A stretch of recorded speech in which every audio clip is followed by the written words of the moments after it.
Page 2. Gatha on opening the sutra. The Dharma incomparably profound and infinitely subtle is rarely encountered even in hundreds of thousands of millions of ages. Now we see it, hear it, receive and maintain it. May we completely realize the Tathagata's true meaning.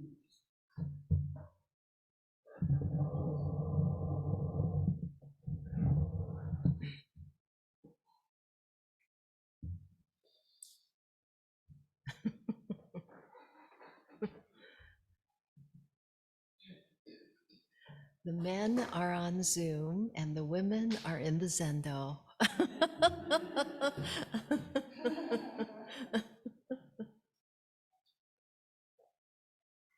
So, can you hear me okay if I speak like this? Okay, super. All right, well, good morning, everybody. Happy Bodhi Day or Happy Wesak Day or Visak Day. It's Buddha's Enlightenment Day, Rohatsu, the 8th day of the 12th month. A very special day. Does anybody notice anything different in this Zendo?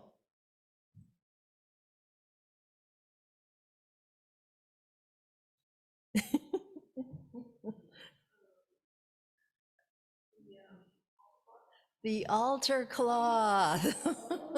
Let's see if we can see that over there. Last night at about 9:30, well, I started a little bit earlier. Oh, you can't really see there. Yeah. I decided we need a new altar cloth. Tomorrow is Bodhi Day, Buddha's Enlightenment Day. We need a new altar cloth. So I stayed up for a couple hours till 11:30, finishing it. And it has a beautiful story that goes with it.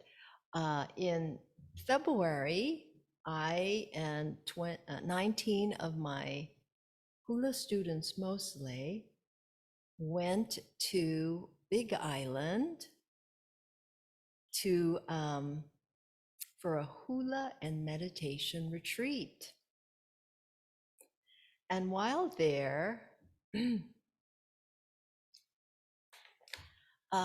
my cousin and I picked up my cousin and we drove from Kona to the Kealakekua or Honalo, where the Daifukuji Soto Zen Temple is.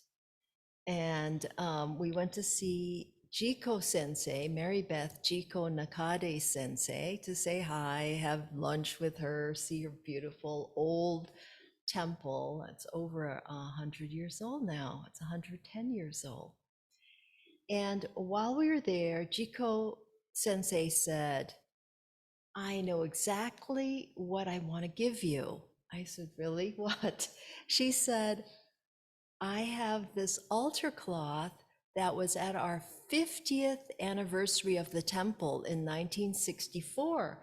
I want to give it to you. Would you like it? I went, yeah, sure, I would like it. And so that is about half of the altar cloth, because that was for their huge altar. And now it's been 60 years since 1964. So it's 60-year-old, the altar cloth is 60 years old. So I feel like the Daifukuji, it's a Soto Zen temple. It's kind of like our sister temple there in Honalo. So that is from, there's a little bit of Kona in this room. So she's the first woman minister, priest, teacher of the temple in its 110-year history or 100-year history. And she's from the area. So we knew her when we were in Waimea. She was not a priest then. She was looked like it was a daycare center teacher. And they came, Joshin and Roshi started this beautiful garden in Waimea, and she and her students came to visit the garden and sit there, and it's such a beautiful place. So anyway, I thought before I started talking, I thought we might listen to, I found when I was doing the slideshow for 2023, I don't know if people have had a chance to look at it, but I looked for music and I was looking at these Tibetan mantras for turbulent times. And I started listening to different ones. And this one was the one for purification. And I found myself listening to it and just feeling like, so I thought, we'll listen to this for 5 minutes and let's just meditate for 5 minutes, a kind of a listening meditation. And tell me if you can hear this online.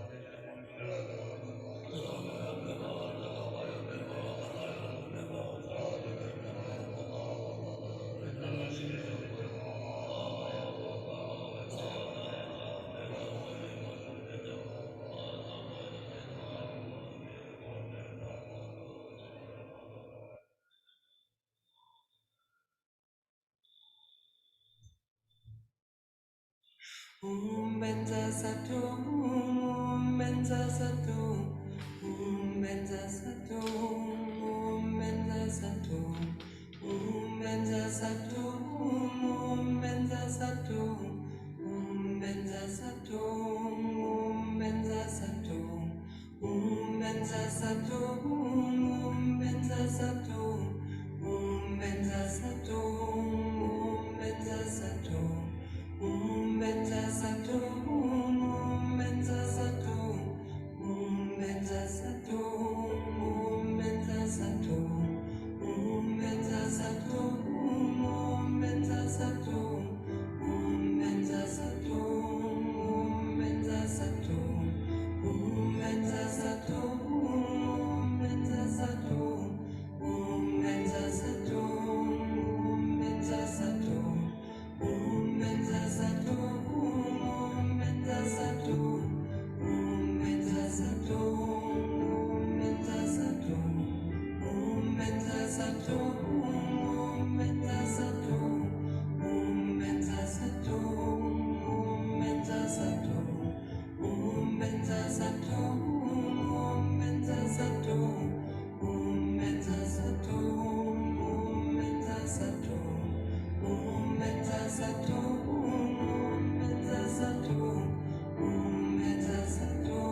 Purification.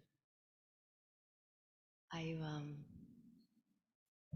was talking to Myogetsu last night during Doksan because I noticed this image in the room where she's sitting, and it was Pele, the fire goddess, and purification, fire, burning up stuff we don't need anymore, thoughts, delusions. Usually we start when we incense, that's a kind of burning, cleansing. Purification is cleansing.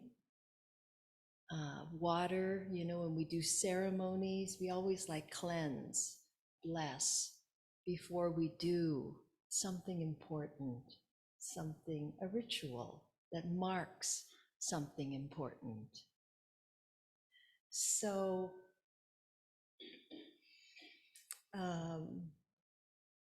and Pele, that feminine energy, right, is just so present on the island of Hawaii, and how she just burns up things. That's like 1400 degrees Fahrenheit coming from the depths of the earth, right? Burns up everything in its way. And then when it cools down, this beautiful, rich land has been formed that her baby sister, who's the goddess of healing, can heal the land and make things green to grow again. So sitting is a kind of purification, right? Where delusions come up, thoughts come up, you let them go. It's a kind of burning away of things you don't need anymore. And you might have to keep doing this over and over and over again. That's, the repetition of the mantra there. Repetition is so important in making things stick. And so if you've been repeating a lot of negative things in your consciousness for a long time, it's going to take a little while to purify. Not that it's bad, but it's just not necessary or really not you.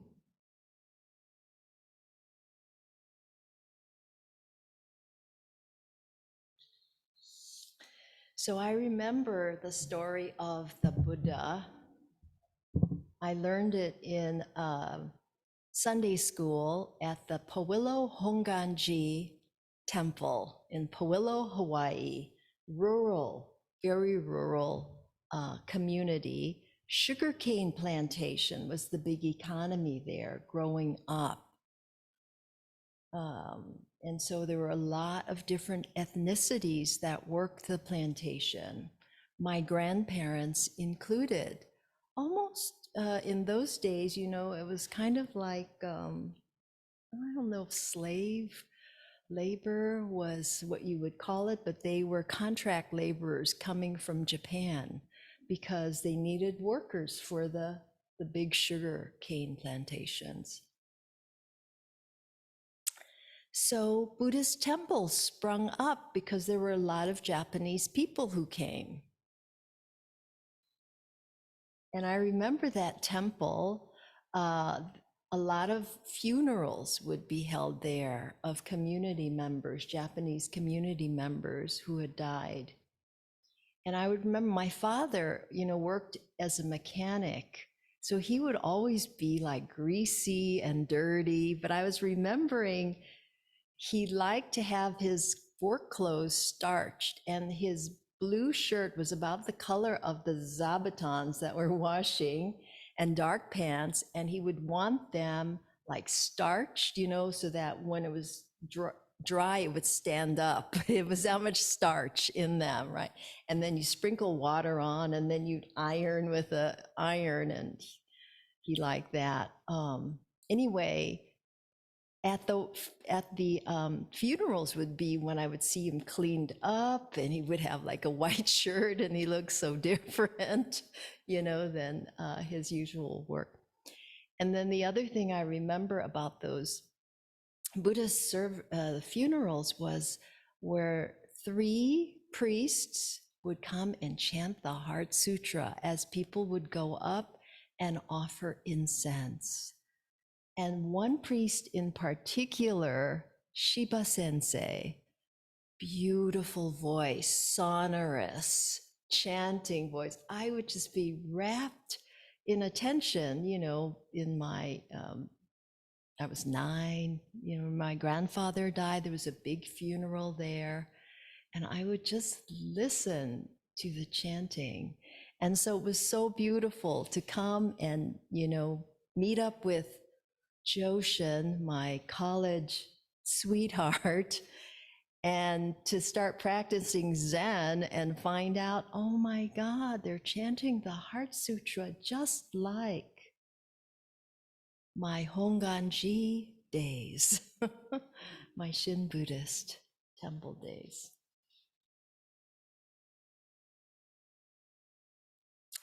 So I remember this story, but the main thing I remember was, of course, you know, when Shakyamuni Buddha was born, he was born to a king or a very wealthy family. And the story is that his mother got pregnant when she dreamed the night before, or one night, that a white elephant entered her right side. A white elephant. And she gave birth to him standing up, holding a tree. And evidently, when he was born, he took a few steps, he even said a few words. He was fully formed. And she died 7 days later, Queen Maya. So her sister had to take over nursing him and taking care of him. Maha Pajapati, the first woman ancestor we chant in the lineage. And when they got back to the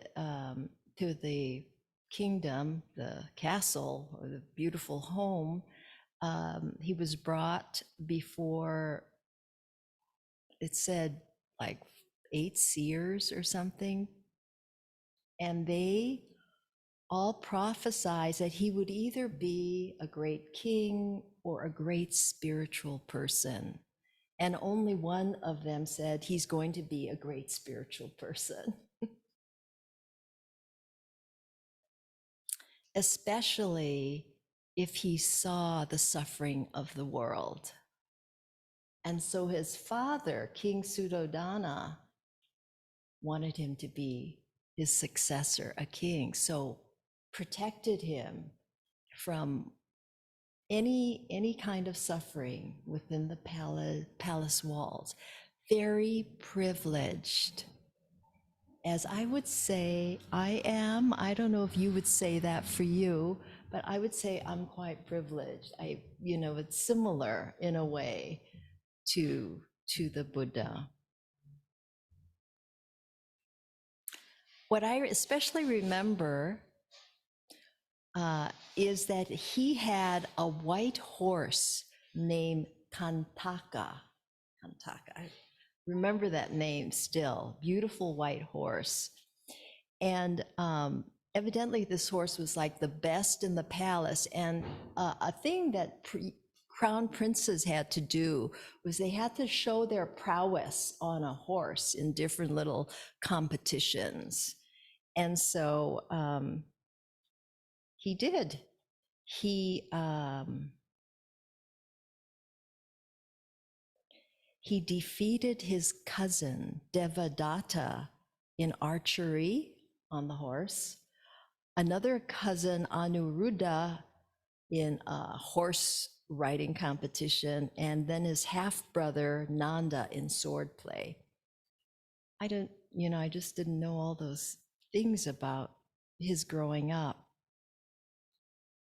And then at age 29, he wanted to know what was beyond these walls in the palace. He had gotten married and he had a young son, a baby son, Rahula, beautiful wife Yasodhara that he got married.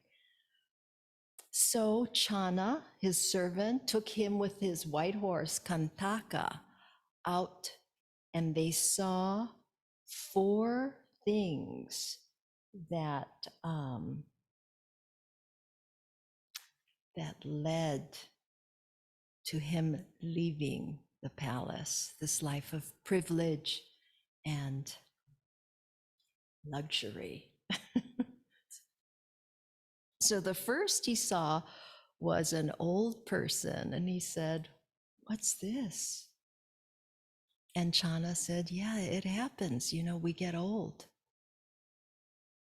And then he saw a sick person, and he said, "What is this?" And Chana says, "Yeah, it happens. All beings actually get sick." And the third was he saw a corpse, and he said, "What is that?" And Chana said, "It happens to all living beings." And he was deeply upset, really upset. He had no idea. And then he saw a monk in the monk's robes, and he said, "What's that?" And Chana said, "This is a person who has left home to walk a spiritual path and to see what, this whatever monks do. What do monks do anyway?" Linda, Kyoka-san. Yes. Why did they become monks?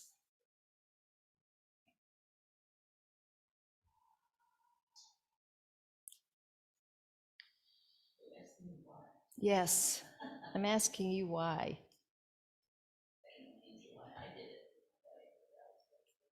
Okay.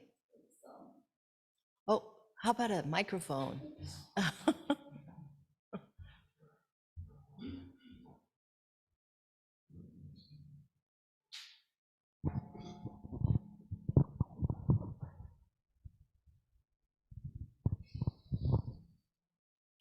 might have to get you this, Jim.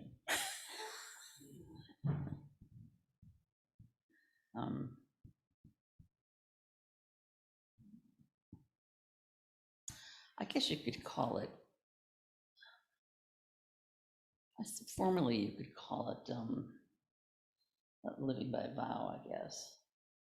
But it's more than that. It's a certain point where to be in service to the Dharma, to recognize what that is.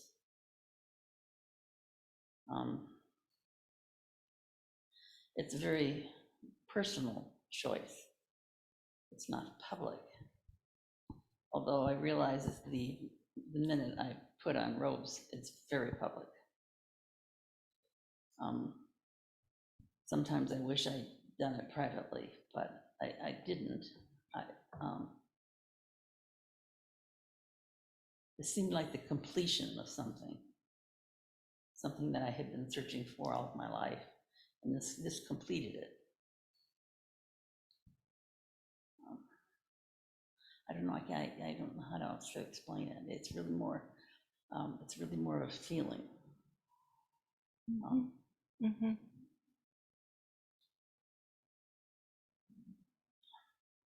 Yeah, that's all. I can't tell you anymore. Okay, that's good. There. Yeah. So the monks, they just leave home. They're trying to search for some freedom from suffering caused by life and death, right? The cycle of life and death. So evidently when he got home after seeing all of that, there was a party, a big party at the palace, and when he got up early in the morning, there were people all over drunk and strewn about, and he thought, yeah, this is not for me. I think I'm gonna leave home. So he left the palace. He left at night because he knew his father was going to try to stop him, and said goodbye to his wife and a child, and left the palace with the horse and with Chana. And then he took off all of his robes and his jewels, gave it to Chana, and Chana took the horse Kantaka back with all of his things. And it's said that the horse Kantaka died of a broken heart, being separated from Siddhartha. So Siddhartha, oops, try that. I can forget how to do this here.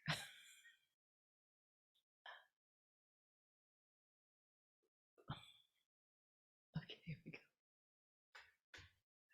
So Siddhartha tried, I believe it was for like 6 years, some really extreme ascetic practices to try to renounce the body.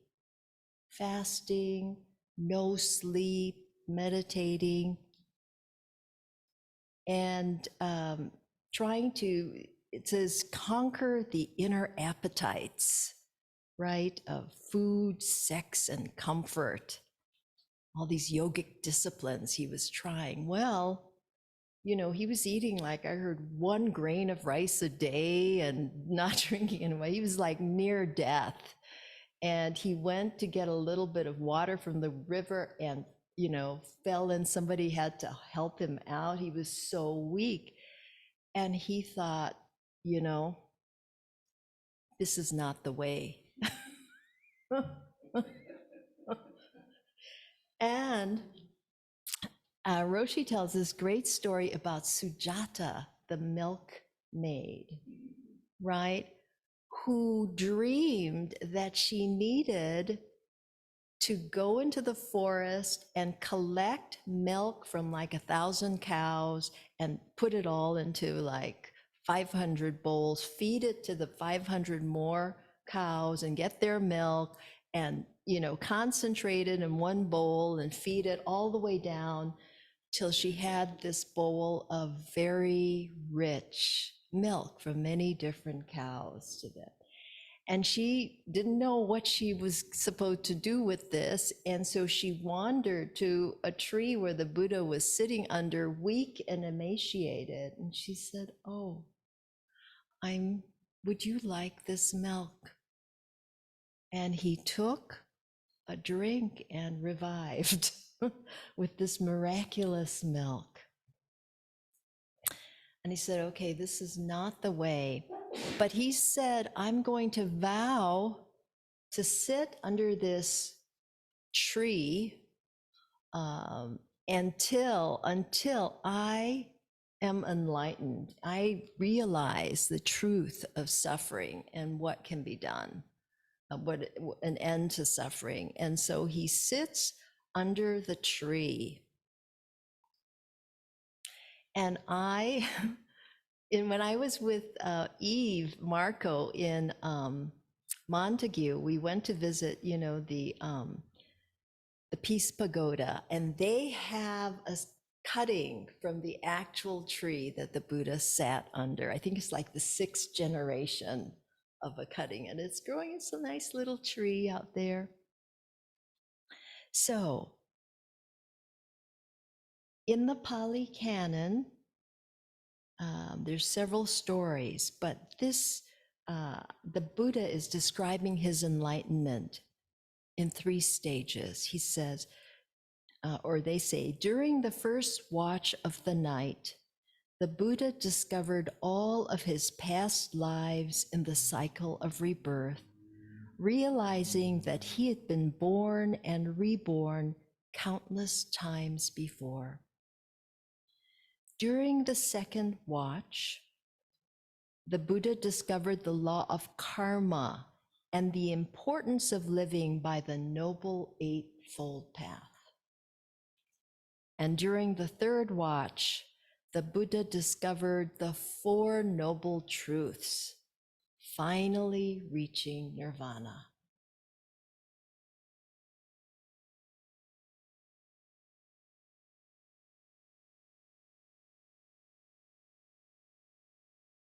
So he continued to sit after his enlightenment for a number of weeks. And he said, "How am I going to teach this? I don't know." And then about the 5th, about 7 weeks after his enlightenment, he decided to teach others. Evidently he had 5, the first teaching was to 5 of his friends, because they said, you have to teach this, you have to.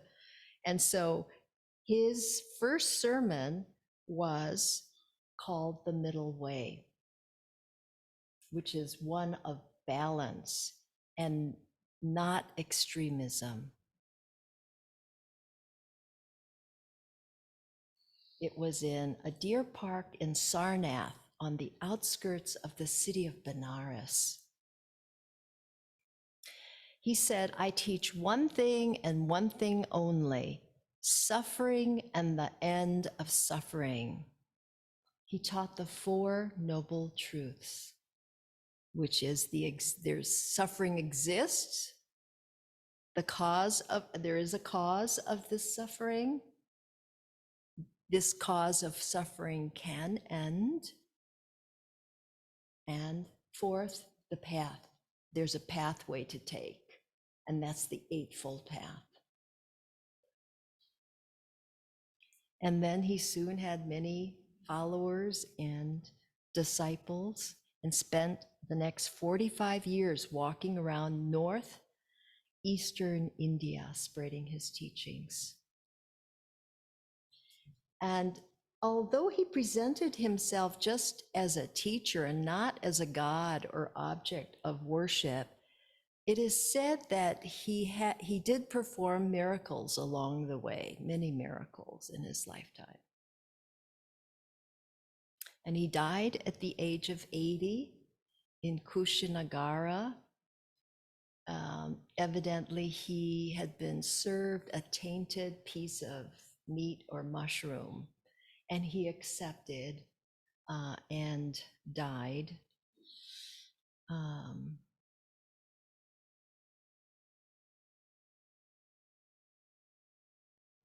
So that's the story of the Buddha. And I wanted to have a discussion about what is enlightenment then? What is enlightenment? Has anybody been enlightened yet? I want to know.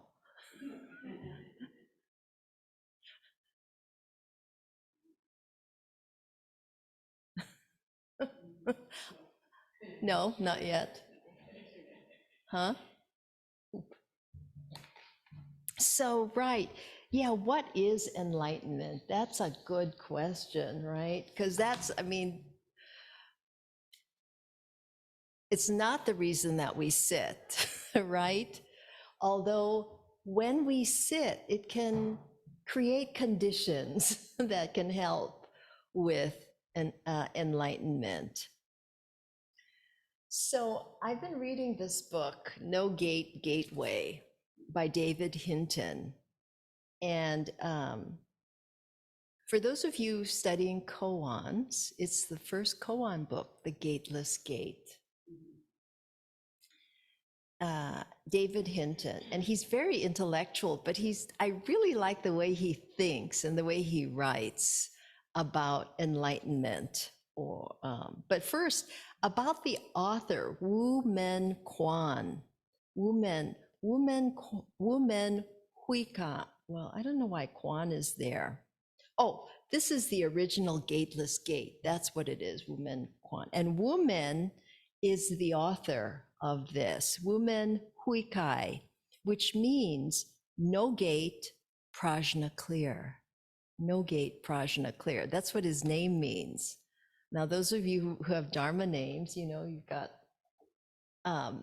great meanings that go with it. But I like this no gate, prajna clear, like the gateless gate, right?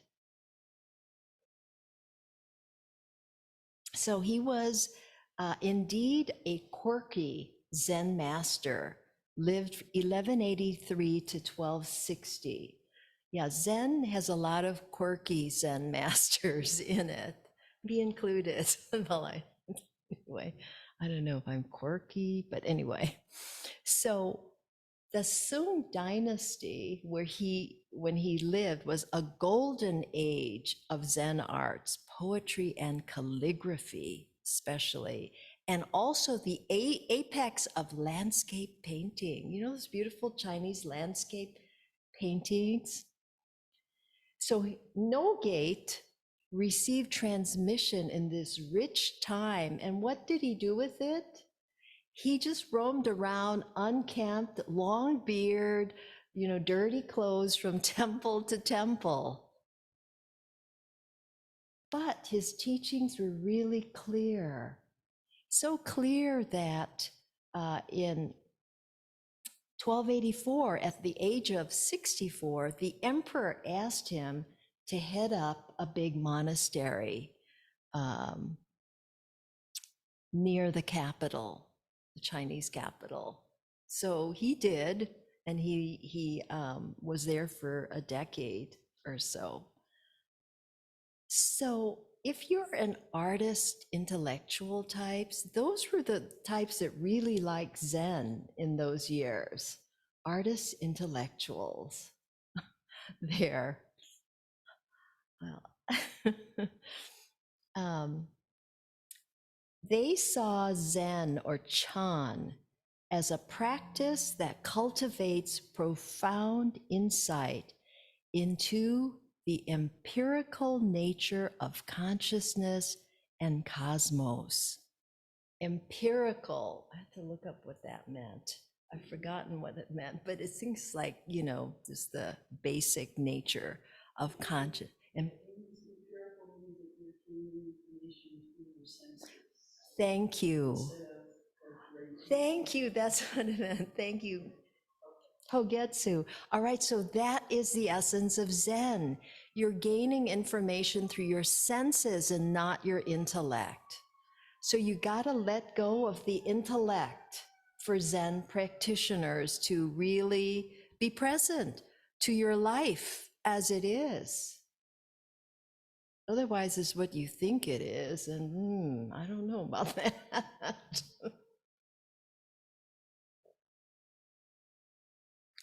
And their work was deeply influenced by that. The landscapes, really poetry, rich, rich. Also, there's Zen archery, there's tea, there's ikebana, right? So, yeah, they tended to be wild and immediate. Wild, and that's so they're trying to let go of reason and tease the mind past logic, the limitations of logical thought. And that's what most of us have been brought up on, logical thought, right? I don't know how much logic I had, but I never took logic in college. But anyway, that seemed really hard for me. But anyway.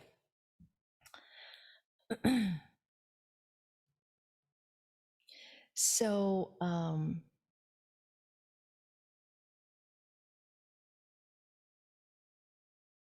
so these koans are moments that have been kind of written down, these moments of going past logical thought and reason and becoming awake as a result, instead of what? Walking around in a dream. I had a great dream, by the way, last night. This is my dream last night. The night before, I dreamed that I was driving a vehicle which turned into one of those little motorcycles, which I've never really driven.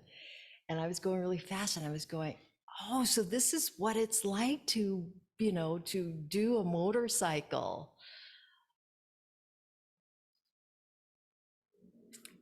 And then it turned into a car, like a van.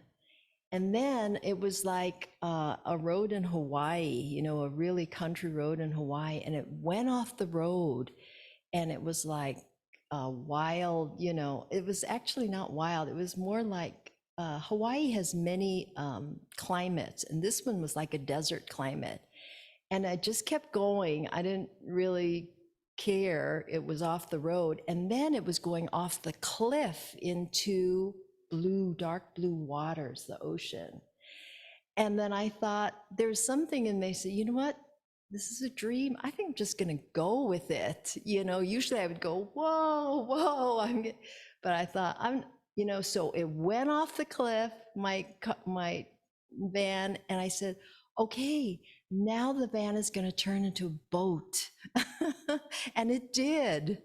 And I was like, wow, that's a great dream. I haven't had a dream like that. I don't know if ever, but it's been a long time.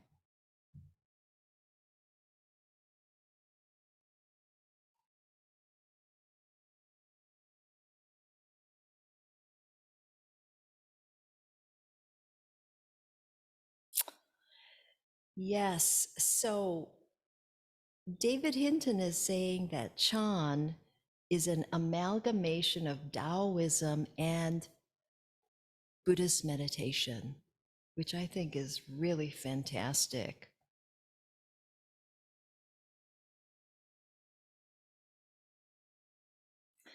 And I'll just read this one part here. but no, I don't think I will. So I've been really wanting to read this poem. You know, we've been talking about kleshas, right? And how they can rule your life, really kind of forming a prison for yourself, right? So how do you break free of this? Mindfulness, how we teach it, is a great way because you're aware, more aware of what you're doing so you can change what you are doing, what you are thinking, right? And break free of that prison, self-imposed prison, right? So I've been wanting to read this poem by, his name is Mahmoud Darwish. He's a Palestinian, a famous Palestinian, and Naomi Shihab Nye, another beautiful poet who I didn't know her father was Palestinian refugee and her mother was German Swiss. A beautiful poet. And she said she would include this poem, it's called The Prison Cell,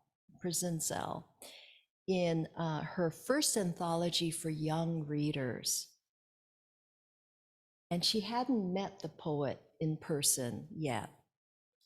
But she said it surprised her that in years following her first anthology coming up, how many US teachers in high school, especially, but also middle schools, would ask her to read this particular poem out loud during her presentations at the schools.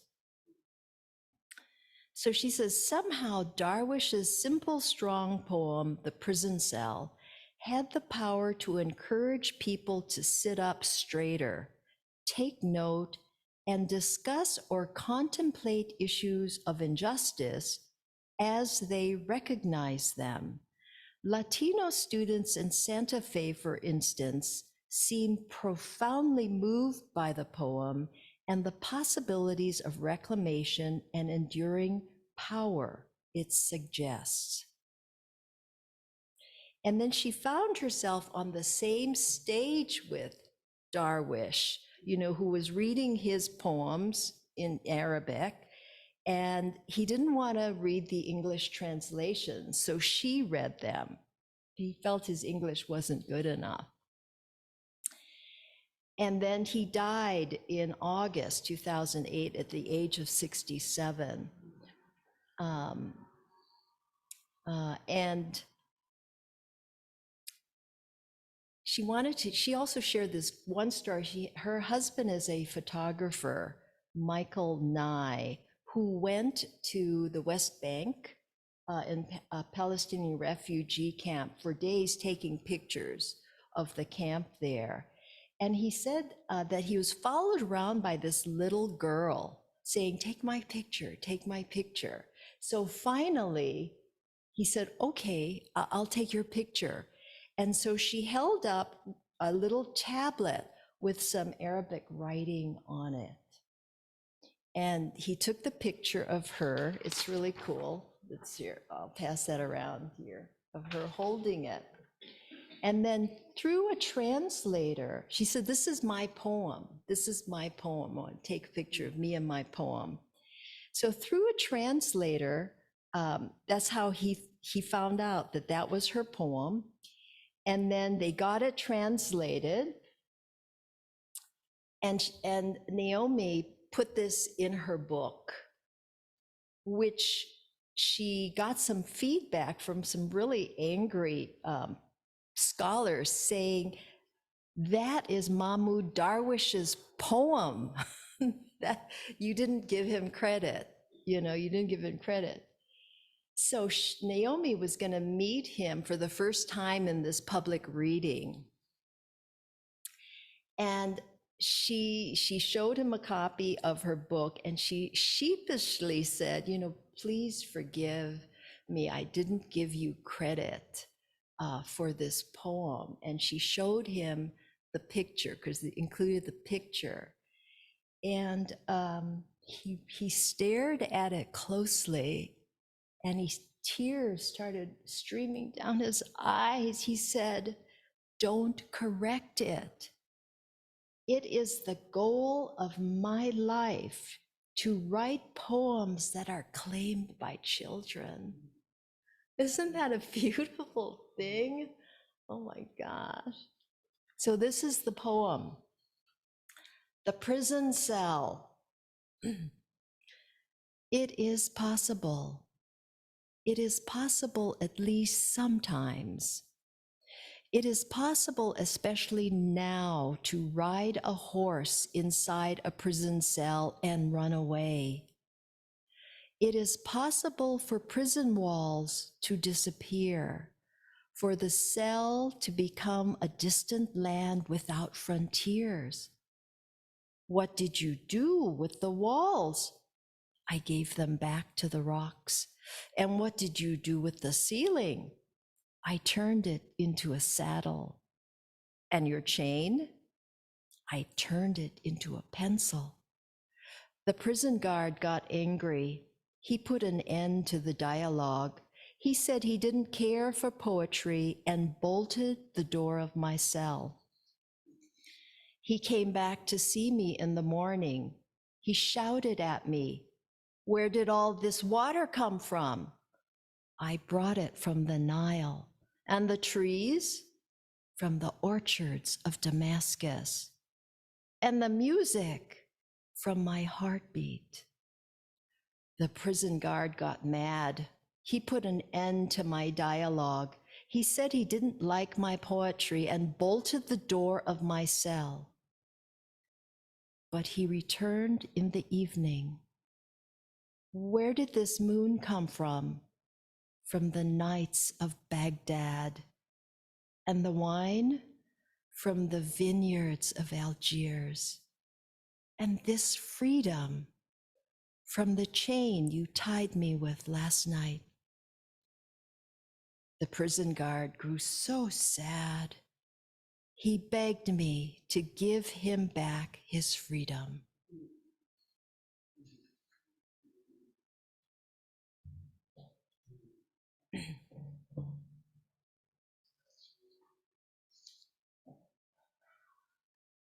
All right, we have a few minutes for questions or comments.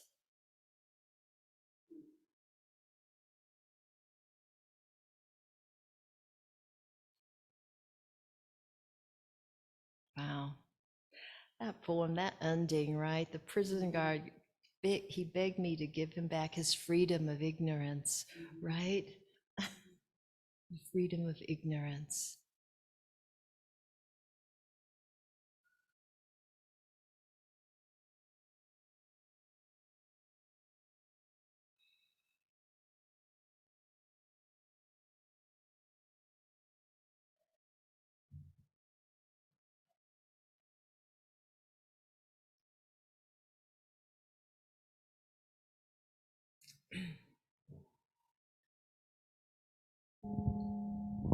I just have a small question after that big revelatory storytelling talk.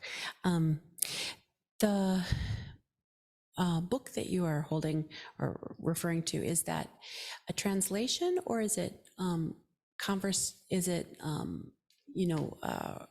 essays about the Gateless Gate, or is it David Hinton's reflections on the Gateless Gate? Yeah, it's his commentary on the koans. Okay. Yeah. Okay, thank you. That was such a remarkable poem. Yeah, the power of poetry. Wow. Yeah.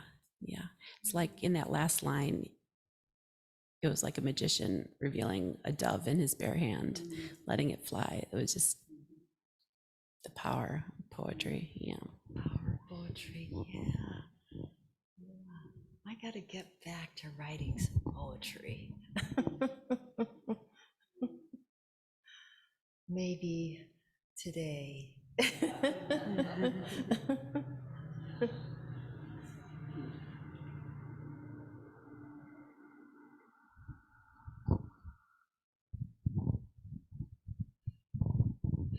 I was just thinking at the end, he wanted his freedom back, and what was that? And I was thinking it's freedom to be human again, because he had to be in some way inhuman to be imprisoning this wonderful person and slamming the door again. And in the end, he woke up.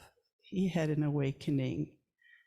That's good. And I Yeah. didn't see it that way, but I Yeah. see how you Mhm. see it. Yeah, of course, of course. Because to do terrible things to people, you have to Yes. draw on some inhuman part of yourself, Yes. or awful part of yourself, denying yourself the. Yeah, I think prison guards have a very high Mhm. stress Mhm. level, very high.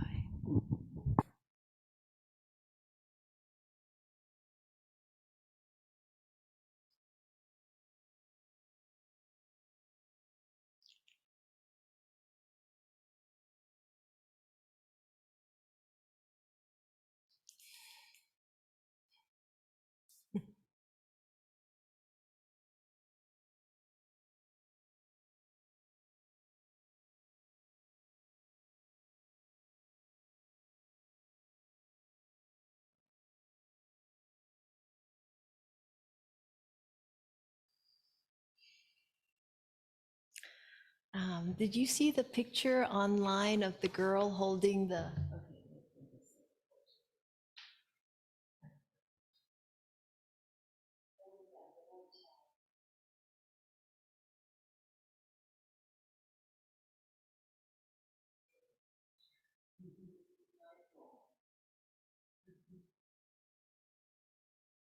Can you see? Okay.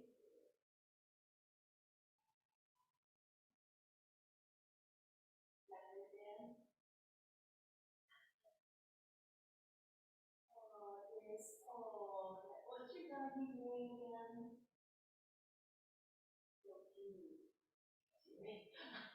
That's right.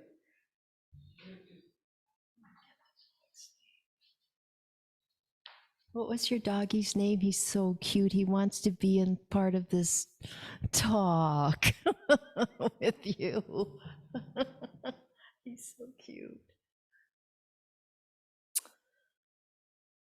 Well, yes, I guess it was great, great being with you all today. Have a wonderful rest of the session. Thank you very much for everybody's practice, hard practice. Coming back again and again and again to body, to hear, come back, come back. Tantalizing thoughts, come back, come back. Gentle, gentle, bringing back now, gentle.